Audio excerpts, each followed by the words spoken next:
নমস্কার বন্ধুরা, সবাই কেমন আছেন? আশা করি ভালো আছেন। আমিও ভালো আছি।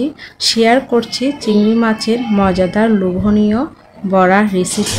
বাটাবাটি ঝামেলা ছাড়া একদম কম তেলে আমি এই বড়াগুলো বানিয়েছি, আপনারা ট্রাই করতে পারেন।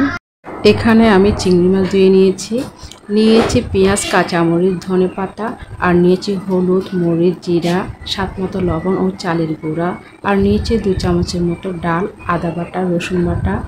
এবার সবগুলো উপকরণ গ্রাইন্ডার মেশিনে দিয়ে গ্রাইন্ড করে নেব। সাথে 4 ভাগের 1 ভাগ লেবুর রস দিয়ে দিব। গ্রাইন্ডার করা শেষ। এবার একটা বাটিতে নিয়ে নিব। একটা চামচ ব্যবহার করব। তেল গরম হয়ে আসলে চুলার আঁচ কম রেখে চামচে করে দিয়ে দিব।